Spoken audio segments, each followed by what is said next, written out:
ॐ भूर्भुवः स्वः तत्सवितुर्वरेण्यं भर्गो देवस्य धीमहि धियो यो नः प्रचोदयात्।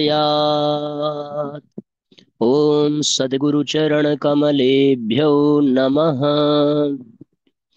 वंदे भगवतीं देवीं श्रीरामञ्च जगद्गुरुं पादपद्मे तयोः श्रित्वा प्रणमामि मुहुर्मुहुः।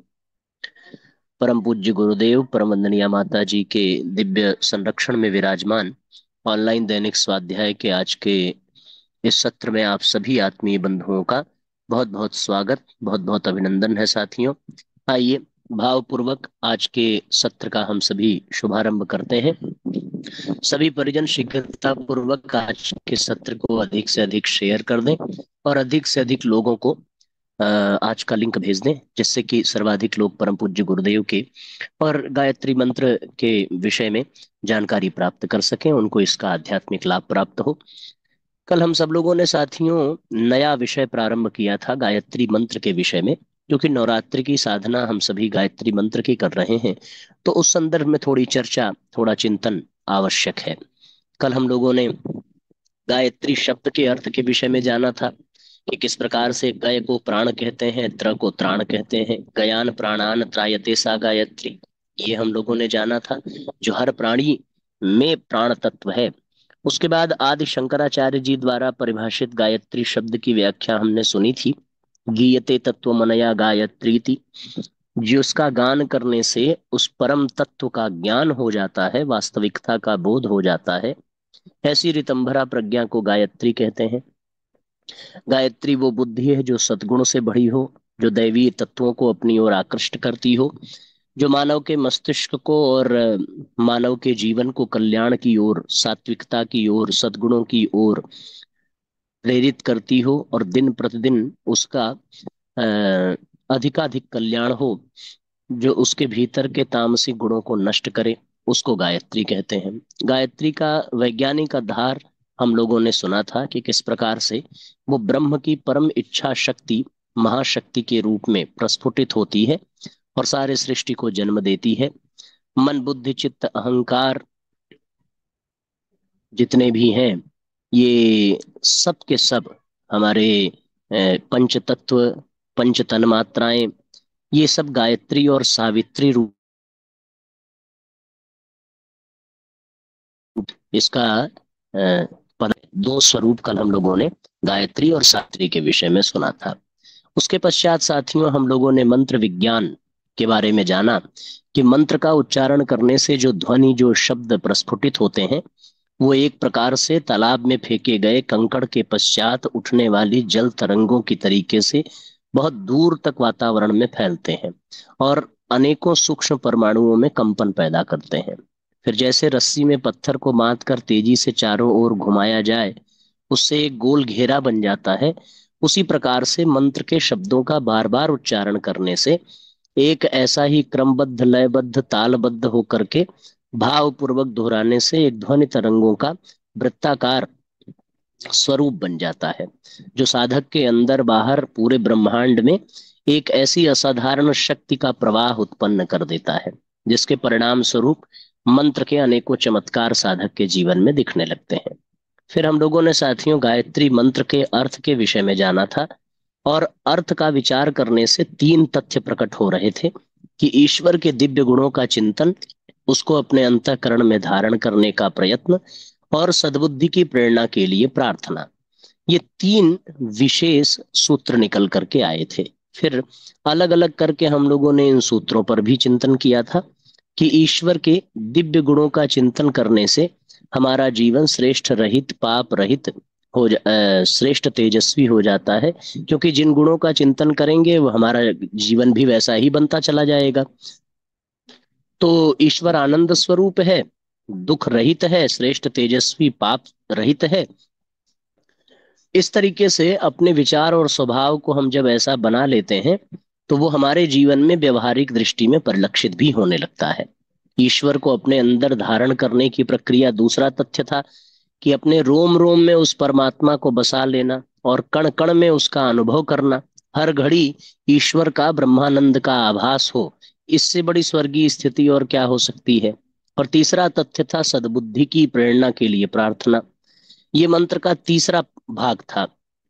भगवान से यही प्रार्थना कि हमारी बुद्धि को सन्मार्ग की ओर प्रेरित करें, जिससे कि भगवत कृपा प्राप्त हो सके और हम सब अपने आप को आगे कल्याण की ओर ले चलें।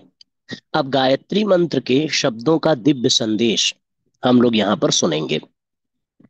गायत्री के 24 अक्षरों में ज्ञान विज्ञान का महान भंडार छिपा हुआ है। गायत्री मंत्र के एक प्रणव, 3 व्याहृतियां, पवित्र ध्वनि और 9 शब्दों में अनेक शिक्षाएं भरी हुई हैं। उसके एक एक अक्षर में इतना दार्शनिक तत्व ज्ञान सन्निहित है जिससे आत्मसात करने पर मनुष्य दैवीय विशेषताओं से भर जाता है। पहला, ओम की व्याख्या।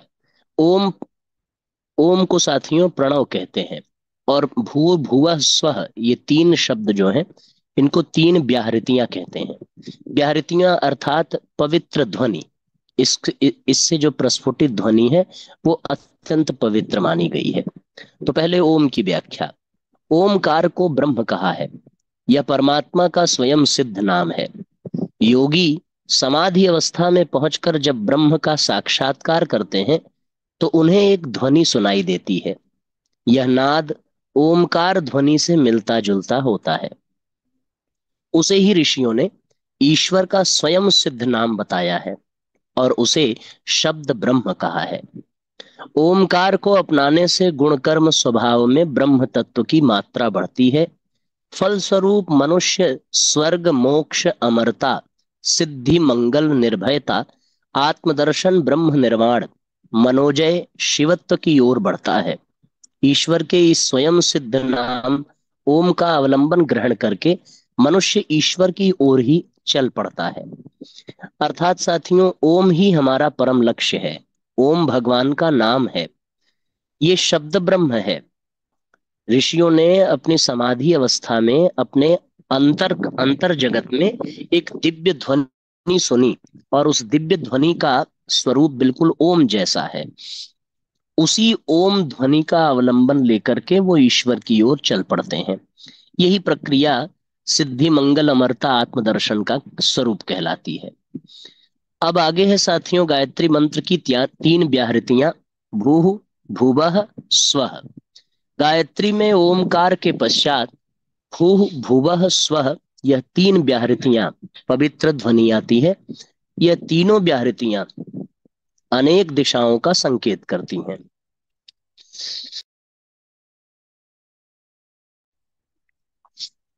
कैसे? ब्रह्मा विष्णु महेश इन 3 उत्पादक पोषक संहारक शक्तियों का नाम भूः भुवः स्वः है। सत्व यानी भूः, रजस यानी भुवः, तमस यानी स्वः। इन 3 गुणों से संसार बना हुआ है। इन तीनों का ठीक प्रकार उपयोग हो तो यह बंधन न रहकर मुक्ति के सहायक एवं आनंद के उपकरण बन जाते हैं। ब्रह्म भूः, प्रकृति भुवः और जीव स्वः के आपसी संबंधों को समझते हुए अपना दृष्टिकोण और कार्यक्रम निर्धारित करना चाहिए। जीव ईश्वर का अंश है जो प्रकृति के उपवन में अपना मनोरंजन करने के लिए आता है। इस तरीके से साथियों ये भू भुव स्व ही दैवीय शक्तियां हैं, 3 गुण हैं और ब्रह्म प्रकृति और जीव का प्रतीक है। अब इसके बाद गायत्री का मंत्र के प्रथम शब्द का शुभारंभ होता है। तो यहां तक साथियों सबको स्पष्ट हो गया होगा। कोई प्रश्न होगा तो आप अवश्य चैट बॉक्स में लिखेंगे। गायत्री मंत्र के शब्दों का दिव्य संदेश। तत् शब्द का विवेचन। तत् का संस्कृत में अर्थ है उस या वह। गायत्री मंत्र में यह शब्द परमात्मा की ओर ध्यान आकर्षित करता है। गायत्री मंत्र तत् शब्द से प्रारंभ होता है। इस प्रारंभिक शब्द में ईश्वर की ओर संकेत किया गया है ताकि इस परब्रह्म परमात्मा की सर्वव्यापकता को ध्यान में रखकर साधक उसी प्रकार बुराइयों से बचे जैसे पुलिस को सामने खड़े देखकर चोर को भी दुष्कर्म करने का साहस नहीं होता, उस परमात्मा को इसलिए भी याद रखना आवश्यक है कि प्रत्येक जड़ चेतन के साथ सद्भावना पूर्ण सद्व्यवहार करने का साधक को ध्यान रहे। दूसरा शब्द है साथियों सवितुः। तो पहले का अर्थ यह है जो परमात्मा की ओर संकेत करता है, और जिस प्रकार से माँ बाप के सामने बच्चे कोई शरारत नहीं करते, उसी तरह ईश्वर का यदि स्मरण रहे और ये विश्वास हो जाए कि वह तीनों लोकों का स्वामी हमें निहारता रहता है, तो साथियों हम कभी तुच्छ कर्म नहीं कर पाएंगे, कोई पाप कर्म हमसे नहीं होगा। सवितुः शब्द का रहस्य। सविता शब्द से साधारणतः सूर्य का अर्थ प्रकट होता है। आध्यात्मिक भाषा में तेजस्वी को, प्रकाशमान को, उत्पन्न करने वाले को सविता कहते हैं। परमात्मा की अनंत शक्तियां हैं, इनमें से जो तेजस्वी शक्तियां हैं उन्हें सविता कहा जाता है। सविता तेज स्वरूप है, इसलिए साधक उससे तेजस्विता का चयन करता है, याचना करता है। आत्मिक तेज, बौद्धिक तेज, आर्थिक तेज, शारीरिक तेज, इन सब तेजों से संपन्न बनने से मनुष्य का जीवन सर्वांगीण तेजोमय हो जाता है। ईश्वर की तेज शक्ति को धारण करके हम जीवन के प्रत्येक क्षेत्र में चमकें, इस भाव के साथ ईश्वर के सविता नाम का गायत्री मंत्र में स्मरण किया जाता है। इस तरीके से साथियों हम लोगों ने सविता, सवितुः शब्द का अर्थ समझा कि सविता यानी परमात्मा की तेजस्विता का एक प्रतीक, चाहे उसको सूर्य कह लीजिए अथवा सूर्य को भी प्रकाशित करने वाले, साक्षात सृष्टि का प्रसव करने वाले परमात्मा ही अथवा माँ गायत्री ही। उनके पास तेज स्वरूप है, तो हमारा मन, हमारी बुद्धि, हमारा शरीर, हमारा आत्मा में तेजस्विता का संचार हो। अब तीसरा अर्थ है, शब्द है वरेण्यम। वरेण्यम कहते हैं श्रेष्ठ को, वरण करने योग्य को, ग्रहण करने योग्य को, धारण करने योग्य को। ईश्वरीय सत्ता में मनुष्य के लिए उपयोगी और अनुपयोगी दोनों प्रकार के तत्व भरे पड़े हैं। गायत्री हमें प्रेरणा देती है कि इनमें से हम उन्हीं तत्वों को ग्रहण करते हैं जो वरेण्य है, श्रेष्ठ है, ग्रहण करने योग्य है। धर्म, कर्तव्य, अध्यात्म, सच्चित आनंद की ओर जो तत्व हमें अग्रसर करते हैं वे वरेण्य हैं। श्रेष्ठता को अपने अंदर धारण करने से हमारी श्रेष्ठता जाग पड़ती है। जब हमारा दृष्टिकोण वरेण्यमय हो जाता है तो इस संसार में भरे हुए विविध पदार्थों में से केवल श्रेष्ठता को ही अपने लिए चुनते हैं। तो ये साथियों वरेण्य शब्द था, इसका संदेश कि जो श्रेष्ठ है और जो धर्म, कर्तव्य, अध्यात्म, सच्चित आनंद की ओर प्रेरित करता है, अग्रसर करता है, वही वरेण्य है। भर्ग शब्द का अर्थ बुराइयों का, अज्ञान का नाश करने वाली परमात्मा की शक्ति भर्ग कहलाती है। यह भी भगवान की एक शक्ति ही है जो विनाश करती है हमारे भीतर के कुप्रवृत्तियों का, बुराइयों का, और इसी शक्ति की भी हमें उतनी ही आवश्यकता है जितनी कि वरेण्य की। एक शक्ति तो हमें श्रेष्ठता धारण करने की प्रेरणा देती है, पर एक शक्ति जो हमारे भीतर के कसाए कलबसों को मिटाती है। जब तक पुराने खंडहर हटेंगे नहीं तब तक नए मकान कैसे तैयार होंगे, इसलिए यह क्रम किया जाता है। तो हमें श्रेष्ठता को अपनाना है परंतु बुराइयों से बचना भी है। बुराइयों का आक्रमण बड़ी तेजी से होता है एवं बड़े बलपूर्वक होता है। प्रायः देखा जाता है कि निर्बल शक्ति वाले व्यक्ति बड़ी आसानी से बुराइयों का प्रलोभन सामने आते ही फिसल जाते हैं और उनके चंगुल में फंस जाते हैं। इसलिए असत का, आसुरी वृत्तियों का नित्य निरीक्षण करना, उनका नित्य दमन करना आवश्यक है। अन्य सब आवश्यक कार्यों की तरह यह भी आवश्यक है कि हम अपने चारों ओर फैली हुई कुप्रवृत्तियों से लड़ें। यह सिद्धांत हमें पुण्य संपादन की भांति पाप नाश करने की ओर भी प्रोत्साहित करता है। यही विशेषता है साथियों कि हमें एक शक्ति मिलती है जो केवल श्रेष्ठता का वर्ण करने का ही नहीं, अब श्रेष्ठता के वर्ण के साथ साथ निकृष्टता के निष्कासन का भी संदेश देती है और ऊर्जा प्रदान करती है। अगला शब्द है देवश्य। देवश्य शब्द का रहस्य, देव कहते हैं दिव्य को, अलौकिक को, असाधारण को। साधारणतः दुनिया के ज्यादातर लोग अपनी स्वार्थ पूर्ति में लगे रहते हैं।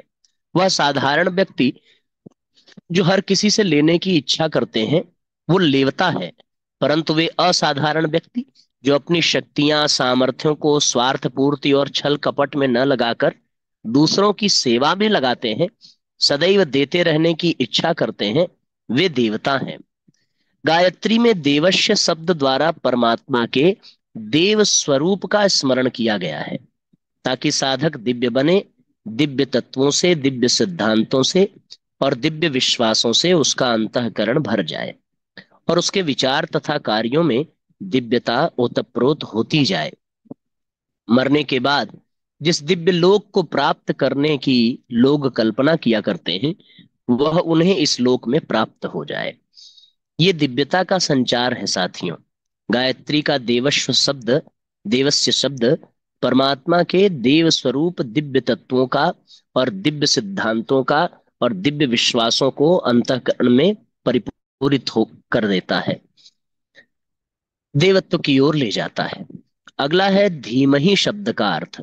धीमहि कहते हैं ध्यान को। जिस वस्तु का हम ध्यान करते हैं, मन जम से आकांक्षा, आकांक्षा से प्रयत्न और प्रयत्न से वांछित वस्तु की प्राप्ति हो जाती है। ध्यान बीज है और सफलता उसका फल है। धीमहि शब्द का आदेश ये है कि हम अपने ध्यान क्षेत्र में उन विचारों की ही प्रतिष्ठा करें जो हमारे आत्म कल्याण के लिए श्रेयस्कर हैं। ध्यान विचार संकल्प कल्पना इच्छा आकांक्षा की अंतःभूमि में जैसे आदर्श स्थापित किए जाएंगे, जिस दिशा में उनकी गतिविधि होगी उसी के आधार पर परिणाम उपलब्ध होंगे। हमारे मस्तिष्क में, मन में तत् यानी ईश्वरीय, सवितुः यानी वरेण्यम, सवितुः यानी तेजस्वी, वरेण्यम यानी श्रेष्ठ, भर्गः यानी शक्तिशाली, देवस्य यानी दिव्य की धीमहि धारणा करने की प्रवृत्ति होनी चाहिए। तभी हम गायत्री में निहित लक्ष्य को प्राप्त कर सकते हैं। यही साथियों भीतर के गायत्री मंत्र के एक एक अक्षर को धारण करने की बात धीमहि में आती है। सब बता दिया यहां पर।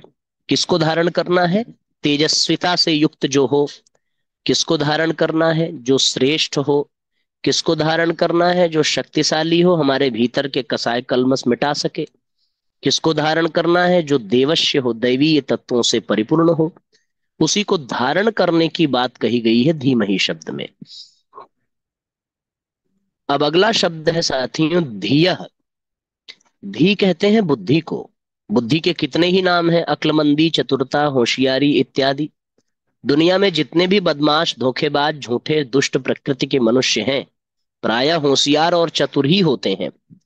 गायत्री में ऐसी बुद्धि के लिए याचना नहीं की गई है। आत्मा को सबसे अधिक आवश्यकता जिस वस्तु की है वो है सद्बुद्धि। इसी को धिया कहते हैं। गायत्री के पूर्वार्ध में उस सविता वरेण्य भर्ग एवं देव का ध्यान किया गया है। इस ध्यान का प्रयोजन है धियः की सद्बुद्धि की प्राप्ति। ये क्यों किया गया और इसको धारण क्यों कर रहे हैं? जिससे कि सद्बुद्धि की प्राप्ति हो जाए। सद्बुद्धि का प्राप्त होना इतना बड़ा लाभ है जिसकी तुलना में कोई भी सिद्धि, कोई भी संपदा नहीं ठहर सकती। गायत्री में धिया शब्द का प्रयोग सद्बुद्धि की प्राप्ति के लिए हुआ है। अब अगला है यह शब्द की मीमांसा। यह कहते हैं जो। ये जो का संकेत परमात्मा के लिए किया गया है। गायत्री के पूर्वार्ध में जिस सविता वरेण्य भर्ग देव परमात्मा का वर्णन है, उन गुणों वाला जो परमात्मा है उससे प्रार्थना की गई है। उन पूर्वोक्त शब्दों को पुनः दोहराने की अपेक्षा यह केवल यह शब्द से संकेत करके काम चलाया गया है कि जो परमात्मा उन शक्तियों वाला है वो हमारे लिए धियः तत्व प्रदान करे, यानी सद्बुद्धि प्रदान करे। परमात्मा का हमारे अंतःकरण में निवास हो जाए, उसे धारण करें उसकी कृपा तथा शक्ति से जीवन नैया पार करें। यही इस यह पद का मंतव्य है। अगला शब्द है न शब्द का संदेश। न शब्द बहुवचन के अर्थ में प्रयुक्त होता है। मैं शब्द अकेले के लिए और हम शब्द समूह के लिए काम में लिया जाता है। मनुष्य एक सामाजिक प्राणी है। हमारी पारिवारिक, सामाजिक, राजनीतिक सुख शांति के साथ हमारी व्यक्तिगत सुख शांति जुड़ी होती है। यही कारण है कि अनेक सिद्ध महापुरुष स्वर्ग या मुक्ति का सुख भोगने की अपेक्षा संसार के दुखग्रस्त लोगों की सेवा सहायता करने का उद्देश्य धारण करके संसार में ही रहना अधिक पसंद करते हैं। परमात्मा से सद्बुद्धि की याचना की गई है, पर वह अकेले अपने लिए नहीं, बल्कि सबके लिए मेरे अंतर जगत और बाह्य जगत में सर्वत्र सद्बुद्धि का प्रकाश हो, यह प्रार्थना भगवान से की जाती है। प्रचोदयात शब्द का रहस्य। प्रचोदयात का अर्थ है प्रेरणा देना। प्रचोदयात कहकर परमात्मा से बुद्धि को सन्मार्ग की ओर प्रेरित करने की याचना की गई है। वे हमारी बुद्धि को प्रेरणा दें, जिससे उत्साहित होकर हम अपने अंतःकरण का निर्माण करने में जुट जाएं। अपनी कुबुद्धि से लड़ करके उसे परास्त करें और उसके स्थान पर सद्बुद्धि की स्थापना का पुरुषार्थ दिखाएं। भारतीय संस्कृति कर्मवाद की संस्कृति है। उसमें पुरुषार्थ, प्रयत्न, संघर्ष और श्रम करके वांछित वस्तुएं प्राप्त करने का आदेश है। गायत्री में सीधे सद्बुद्धि नहीं मांगी गई है। सद्बुद्धि की प्रेरणा, प्रोत्साहन और आशीर्वाद देने की ईश्वर से प्रार्थना की गई है, क्योंकि सद्बुद्धि भी अपने प्रयत्न से ही आती है। इसके लिए संयम, व्रत, उपवास, जप तप, स्वाध्याय, सत्संग, सेवा आदि सत्कर्मों का आश्रय लेना पड़ता है। इस तरीके से साथियों, ये पूरा का पूरा गायत्री मंत्र के एक एक शब्द का पूरा खोल करके विस्तार पूर्वक वर्णन यहाँ पर किया गया। तो ये बहुत बहुत ज्यादा महत्वपूर्ण था हम सबके लिए। और जब हम गायत्री मंत्र का जप करें तो इन इन शब्दों के अर्थों पर भी विचार करें। ओम यानी भगवान का नाम, भूर्भुवस्व यानी ब्रह्मांड की सभी शक्तियां, ब्रह्मा विष्णु महेश, सबका इसमें वर्णन आ जाता है। तीनों गुण, सतोगुण, रजोगुण, तमोगुण। फिर तत् यानी उस, यानी वो परमात्मा। सवितु, कौन परमात्मा? जो तेजस्विता से परिपूर्ण है, सविता के जैसा प्रतीक के रूप में सूर्य। सवितु। वरेण्यम, जो वर्ण करने के योग्य है, यानी जो श्रेष्ठ है, परम श्रेष्ठ है। भर्गो, जो हमारे भीतर के पापों को मिटाने वाला है। देवस्य, जिसमें दैवीय तत्व भरे हैं, जो हमारे भीतर के दैवी तत्व को बढ़ाने वाला है। धीमहि, उस परमात्मा को हम धारण करें। कहाँ धारण करें? धी यानी बुद्धि में। यो यानी जो। नह प्रचोदयात, सन्मार्ग की ओर हमें प्रेरित करे। यही पूरा का पूरा गायत्री मंत्र का अर्थ है। इसी अर्थ का चिंतन करते हुए हमें जप करना चाहिए। तद जपस्य तदर्थ भावनम, जैसा जप हो वैसा ही भाव रखेंगे तो जप का बहुत लाभ मिलेगा। अति शीघ्रात वर्जते, अति सर्वत्र वर्जते। बहुत ज्यादा तेज से भी जप नहीं करना है, बहुत धीरे भी नहीं करना है। सामान्य गति से करेंगे। एक माला में लगभग लगभग 5 साढ़े 5 मिनट लगता है। आप उसी अनुसार गति से करें। आइए अब गायत्री मंत्र पढ़ करके आज के सत्र को विश्राम देंगे। गायत्री मंत्र साथ साथ। ओम भूर्भुवः स्वः तत्सवितुर्वरेण्यं भर्गो देवस्य धीमहि धियो यो नः प्रचोदयात्। सभी आत्मीय बंधुओं को बहुत बहुत बहुत धन्यवाद। साथियों, सबका मंगल हो। जय राम जी की शुभ रात्रि।